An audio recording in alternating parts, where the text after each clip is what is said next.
Welcome to the Middle East Directions Programme channel. I'm very pleased to receive today Gilles De Kerchove, who is the EU Counterterrorism Coordinator. You have been working in counterterrorism for the last 9 years. 9 years, yeah. So building upon a huge experience you have in the matter, what are today the most urgent issues that the EU is facing? The threat is pretty high, even higher than before, because it's much more complex. We have people who are sent from Syria and Iraq to mount attack in Europe. We've seen that in Paris, in Brussels. We have people who have no contact with the organization, but they just get inspired. And we even have people who are not traveling there, but get direction from Raqqa. For instance, during the summer, Rachid Kassim, a French jihadist, we may say so, got a lot of sent a lot of messages to his network to suggest targets, VIP in France, and modus operandi. So, and in addition, finally, we have probably a series of people mentally ill who just look at attack and want to copy them. So the diversity of profiles make it very difficult for the security service to foil plot. We have to acknowledge that though a lot of plots have been foiled, which shows that if the threat has increased, on the other hand, we have reduced our vulnerability significantly. And we are much better than before. Why? Because we exchange much more data, because we work together and so forth. To add one final challenge, but it's not right now, because for the time being, we don't have a lot of returnees from Iraq and Syria. But when, not if, but when the Caliphate will collapse, we'll have to face the return of hundreds, if not more, fighters from Europe, and they will get back from Syria and Iraq if they don't move to another hotspot. How do we handle these returnees? How do we avoid repeating the mistakes we did after the withdrawal of the Russians from Afghanistan, where we left the Mujahideen into the wild and which triggered a lot of problems, a sort of jihadi tourism all over the world, destabilization of Algeria and other countries. We have to define a new policy in this field. And so for you, there's a direct connection between the collapse, I mean, the Daesh is slightly collapsing in Iraq and Syria, and the security situation in Europe. It's very tight. What do you think? The physical caliphate will collapse soon, let's say. They have lost a lot of territory, and at some stage it will trigger the return of hundreds of jihadis. That's one. But the virtual caliphate, the way they master internet, has not collapsed yet. So they are still in a position to inspire, because they are pretty good in their communication. So all this material put on the websites, on the internet platform, has a direct impact, because they can inspire a lot of people. That's the reason why the European Commission set up a public-private partnership with the big internet companies, because we want to remove more unlawful content from their platform. And after the Charlie Hebdo attacks, there's been a very obvious problem of communication between France and Belgium intelligences. As a EU coordinator, what do you advise to member states? What are the main difficulties to speak to each other, and is it getting better? It is getting much better. Indeed, heads of state and government, Minister of Interior, gave a strong signal that they want to work more together to their law enforcement colleagues and the intelligence community at the same time. So we've been working hard these last months to boost police cooperation inside Europol, which is our agency for police cooperation, where they set up a special center of excellence, the ECTC, European Counterterrorism Centre, so that they can cross data on different forms of crime.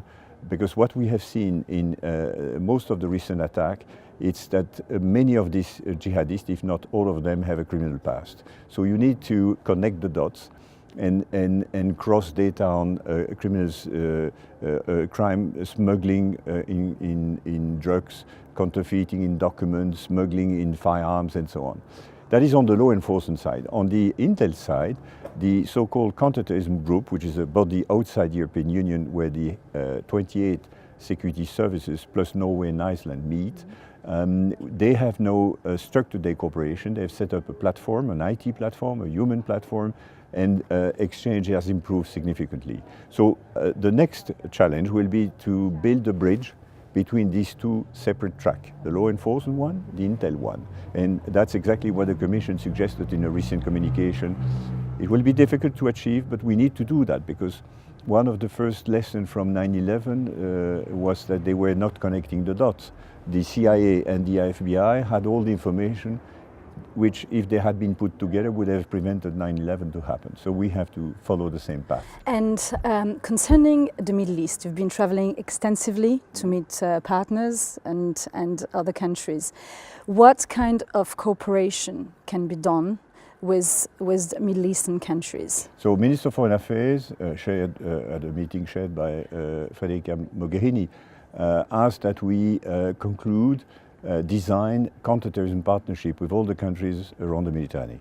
Why? Because it's where the part of the problem comes from, but also because this country needs a lot of assistance. Some of them are very vulnerable. Look at Tunisia, which has probably thousands and thousands of its citizens fighting alongside Daesh in Syria and in Libya.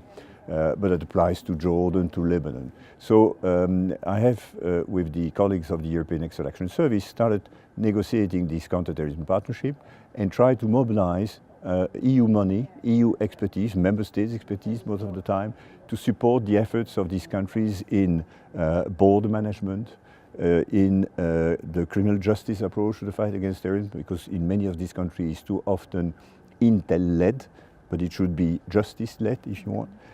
To help them to design prevent policies, because in many instances they don't look at prevent, it's mainly repressive, and work with civil society.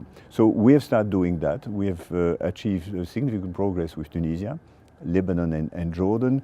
We now turn to Egypt, Algeria, Morocco, and of course a very close partnership with Turkey, because Turkey is a critical country, especially when it comes to foreign terrorist fighters, because most of them were going to Syria back and forth through Turkey. And how is it? How are you dealing now with the partner of Saudi Arabia? How is it? How is this country responsive to your request and your request for cooperation? There is a strong intel cooperation between some of our member states and Saudi Arabia, so that works extremely well. The Saudis themselves are very worried because they know that Daesh wants to overthrow the Al Saud family. There has been in the past Al-Qaeda type attacks. They have a lot of their citizens in Syria as well, in the thousands. So for them it's an issue. So they have the same concern, and I believe we should engage more with them, not only on the policy side, but to look at how they can themselves help to reduce the attractiveness of the most radical brand of Islam. And in terms of, that would be my last questions, in terms of recommendations concerning the return of all these European jihadi who come from the Middle East, what do you advise to EU member states? It's a topic we've discussed here during a one-day session with all the scholars of the European Institute in the context of the Middle East Directions Program, and I'm very grateful to all the researchers, professors here for their views on that. It is a critical question. We need, I think, to define an EU policy in this respect. As I've said before, the lack of proactive handling of the Mujahideen created a lot of problems. You may remember the Algerians, when they refer to the return of their citizens in the late 80s, called them the Afghans. And that coincides with the Black Decade, during which 100, 200,000 Algerians were killed. So we have to not only try to have an EU policy, but also have many tools in our box. Of course, the criminal track is the most obvious one, but in many instances we won't have the evidence that someone returning from Syria was fighting alongside Daesh or Jabhat al-Nusra. So what do? We cannot let them into the wild again. So we need either to monitor them discreetly, but monitoring someone 24/7 is quite demanding. It requires 20, if not more, people in the security service. If you take Belgium with 400 plus, it's just beyond their resource. But also we need to have other alternatives, like rehabilitation program. We need to design effective rehabilitation program in prison, because some people will just be sentenced for 2, 3, 4 years and then they will be back in society, or outside prison as an alternative to prosecution. But we need to assess the dangerousness of each and every one, see if they're not dissimulating their real intent. Many of them use what is called the takia, dissimulation. So are they generally ready to undertake a rehabilitation program? That's the question. So we are a bit lagging behind on that front. Many member states have no effective rehabilitation program. So with the support of the Commission, we try to convince them to set up a mechanism which they need to have up and running, as I said, when the massive return will take place. Thank you very much. My pleasure. Your pleasure.